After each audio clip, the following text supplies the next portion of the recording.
A água sempre foi tratada como um recurso renovável, mas um novo estudo da Universidade das Nações Unidas acende um alerta importante. Em diversas regiões do mundo, o consumo já ultrapassa a capacidade da natureza de repor essas reservas.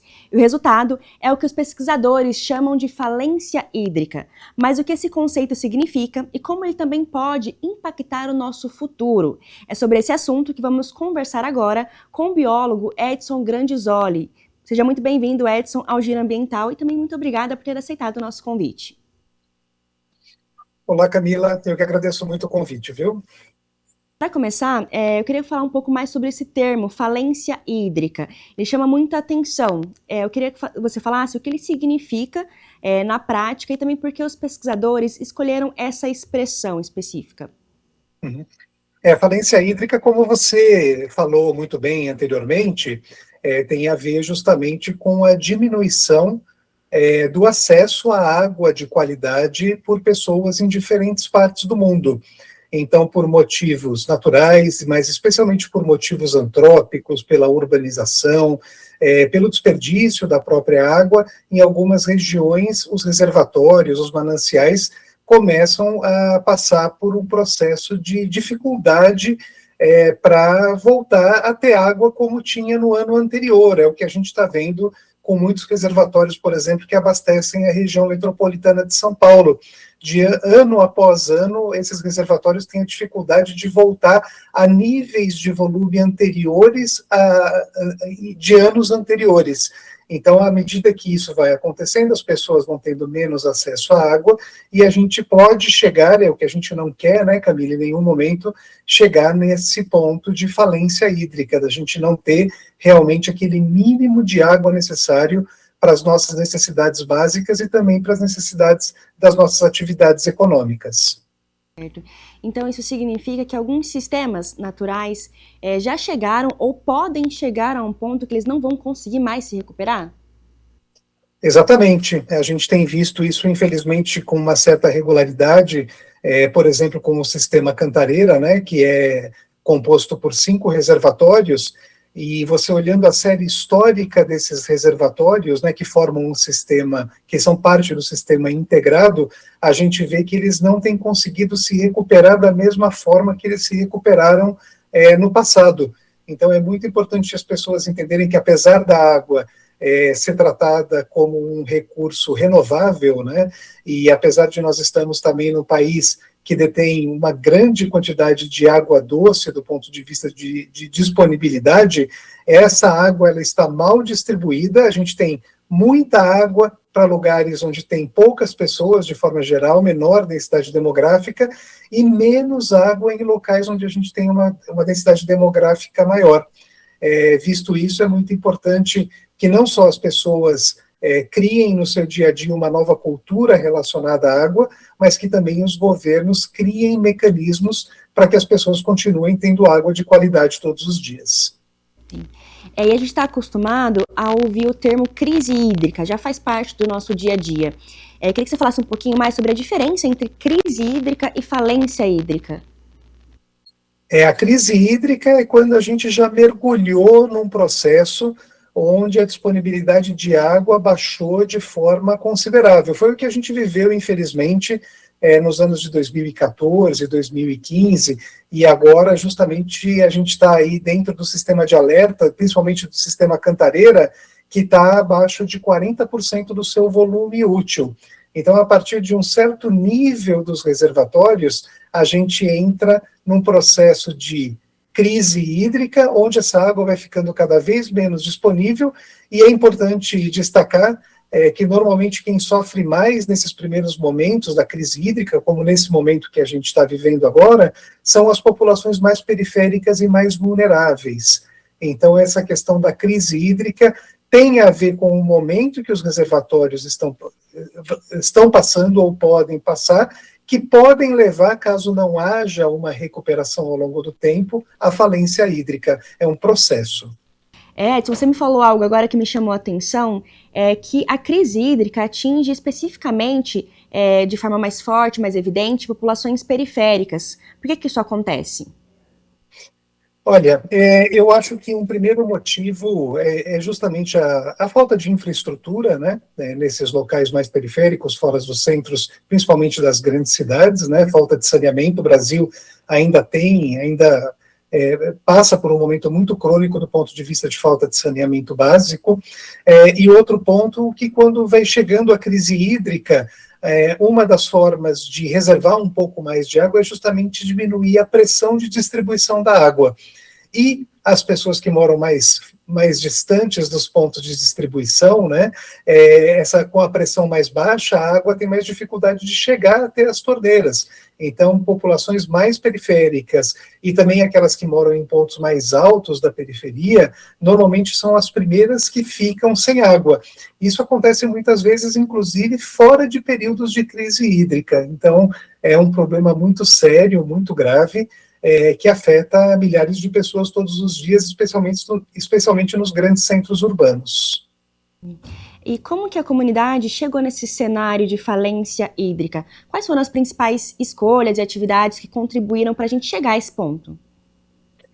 Olha, eu acho que são algumas, né? Eu acho que tudo tem a ver com a forma como nós nos relacionamos com a água.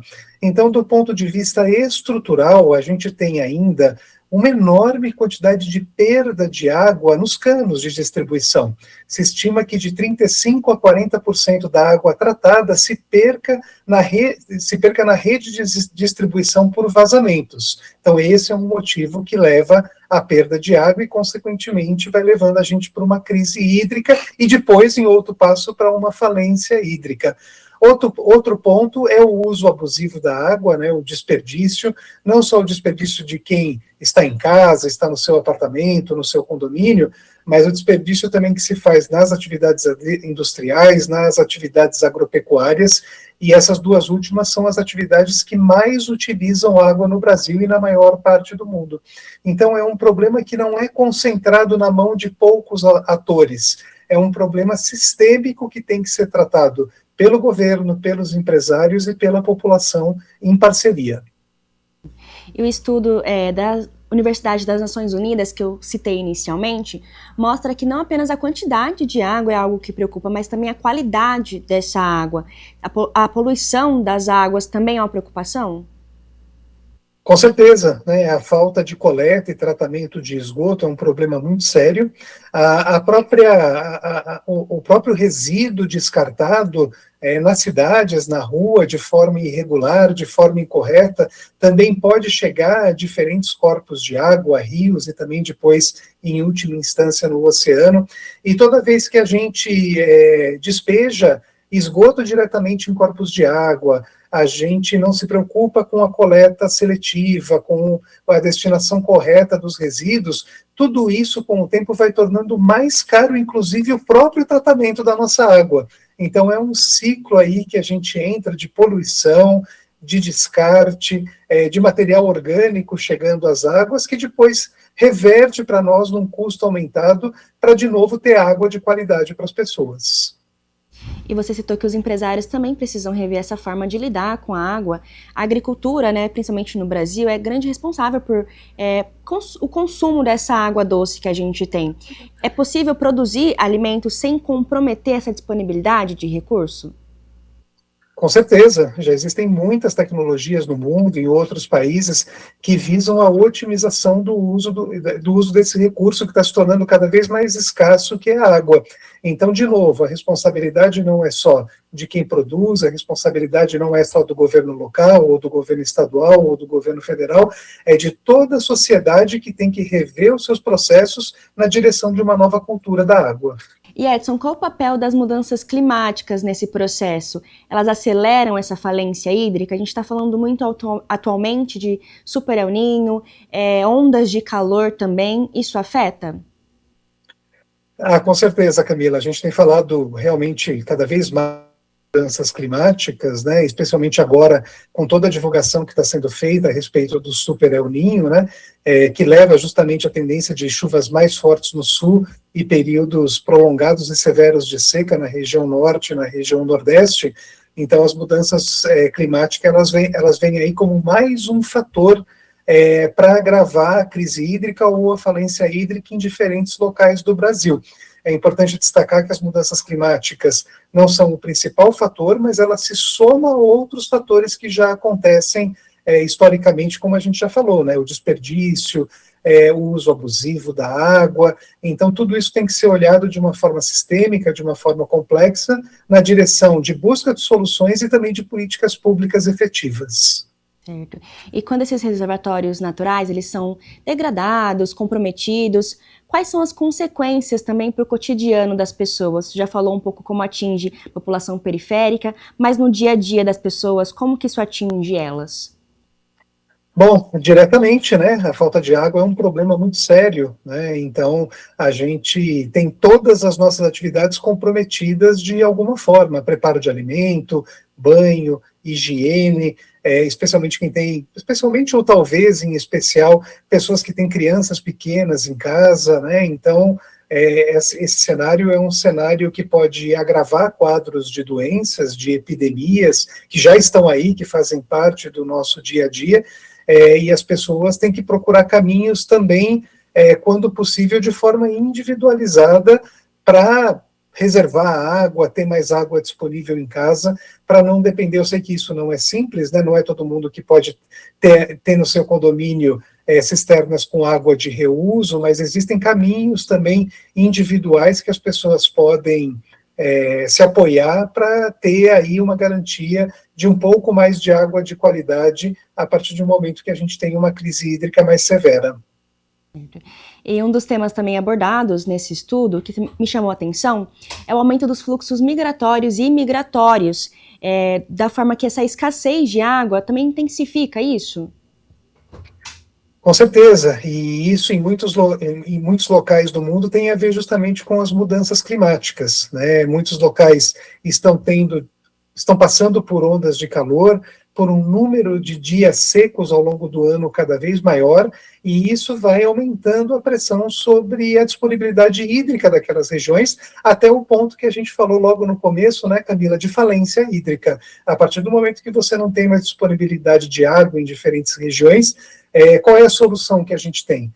Parte da população ela pode migrar para outros locais, que são os deslocados climáticos, né, que migram, na maioria das vezes, dentro do próprio país, mas existe uma parcela da população também, que pouca gente fala, que são as populações que nem essas têm a capacidade de migrar para outras regiões dentro do mesmo país, que em inglês, no relatório do IPCC, são chamadas de populações que trapped populations, né, populações que caíram numa armadilha, que elas estão num local muito castigado pela seca, mas já não tem condições de migrar, de se deslocar. E essas populações precisam de muita ajuda, né? Então nós estamos falando aqui não só numa crise ambiental, mas numa crise majoritariamente humanitária. E essa é uma realidade distante do Brasil ou já é presente também aqui no nosso país? Você citou um pouco o sistema Cantareira, então isso também é presente no nosso país? Olha, há poucos anos saiu um estudo de que está surgindo no Brasil, ou já surgiu no Brasil, uma das primeiras regiões de características áridas, né? A gente tem o semiárido brasileiro, que é a maior parte, ou uma boa parte da região Nordeste, e ali no norte da Bahia, se eu não me engano, Pernambuco, já há características de uma região de clima árido. Então, certamente, o número de dias consecutivos secos está aumentando cada vez mais nessas regiões, e isso, se já não está levando, vai levar ao deslocamento de populações que não vão ter mais acesso à água de qualidade. Então, isso já está acontecendo em muitos lugares do mundo, e se já não está acontecendo no Brasil, tem um potencial de acontecer num breve período de tempo. E o relatório ele também fala em gestão da falência. Na prática, o que muda na forma como os governos devem administrar essa água? Olha, de muitas maneiras. Aqui no Brasil, infelizmente, também como em outros lugares do mundo, a gente atua de forma muito reativa, né? A gente não se previne para a crise hídrica ou para qualquer outro tipo de crise que pode acontecer. Então, essa cultura da prevenção, ela é ainda muito incipiente no Brasil. E é fundamental a gente entender que muitas regiões do Brasil vão ter problemas de acesso à água, e os governos locais, em parceria com o Estado, em parceria com a federação, precisam criar mecanismos de adaptação, criar mecanismos que garantam qualidade de vida para essas pessoas que moram nesse local. Muitas vezes a gente fala muito nas obras, né? Aqui em São Paulo se fizeram obras de grande porte para se trazer água de regiões cada vez mais distantes, por exemplo, para o sistema Cantareira, mas, de novo, há caminhos muito importantes. É fundamental proteger os nossos mananciais, proteger as nossas florestas, que são os nossos berços de água, respeitar, controlar o uso da água subterrânea, que também é um grande problema, e, de novo, criar uma cultura de respeito com relação ao uso da água. Você falou agora algumas ações, né, que podem ser feitas. É possível reverter esse cenário? Com certeza, é possível reverter. A gente não está num ponto de falência hídrica, né? Naquele que as pessoas estão usando mais do que a natureza está tendo capacidade de renovar. Eu estou falando especialmente aqui da região metropolitana de São Paulo, né? Que é onde está se falando mais de crise hídrica por conta justamente do volume útil atual do Cantareira. Mas, de novo, esse ponto é muito importante, né? É possível reverter e, para além de reverter, a gente precisa criar essa cultura de prevenção, conservar as nossas florestas, conservar os nossos mananciais, usar a água de forma racional, reduzir as perdas dos sistemas de transporte e nós, no dia a dia, economizar, né, que não é tão difícil assim. E sem querer ser catastrófica, mas se a gente não mudar o jeito como a gente lida com a água, ela pode acabar, a água potável no planeta, ela pode chegar ao fim? Olha, ninguém quer colocar um cenário como esse tão catastrófico como você colocou, né? Mas, obviamente, a gente já está vendo outros padrões, né, de agressão à natureza, de superuso de recursos, que a gente vê que muitas vezes que os ecossistemas chegam no chamado ponto de não retorno. Eles não conseguem voltar a uma configuração parecida com o que tinha antes. Então, a destruição de florestas, a poluição dos nossos mananciais, tudo isso pode levar a um quadro, de novo, ninguém quer isso, né? Mas pode sim levar a um quadro até mais crítico daquele que a gente viveu em 2014, 2015, na região metropolitana de São Paulo, com relação à disponibilidade de água. E para a gente encerrar, qual a principal mensagem que esse estudo também deixa para todos nós? O que cada pessoa pode fazer de forma individual em casa? A gente sempre ouve falar em reduzir o tempo de banho, desligar as torneiras. Isso realmente é uma solução? Resolve? Com certeza, mas a gente não pode responsabilizar somente o consumidor doméstico de forma individual. As ações coletivas, as ações governamentais, todas elas em conjunto com ações individuais, é aquilo que a gente aprende na escola desde cedo, né, Camila, por meio da educação ambiental, né? Não escove o dente com a torneira aberta, tome banhos mais curtos, não empurre folhinha na calçada com a mangueira de água, né? São todos processos que a gente aprende desde muito cedo, né? De novo, essas ações individuais são muito importantes, mas o consumidor doméstico não pode ser responsabilizado. Há toda uma cadeia que tem que trabalhar de forma preventiva para que a água não falte para ninguém.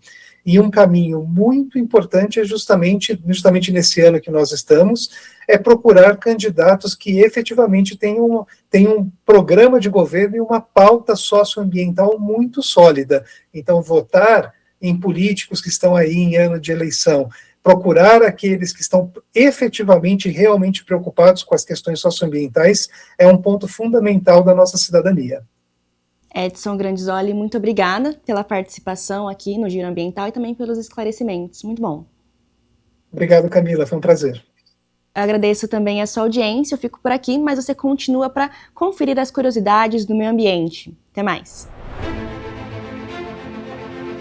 Uma pesquisa publicada na revista Animal Behavior revelou que diferentes espécies de animais se comunicam entre si para cooperar e aumentar as chances de sobrevivência na natureza. O estudo foi desenvolvido a partir de um encontro interdisciplinar realizado em Cambridge e reuniu especialistas das áreas de biologia, antropologia e linguística.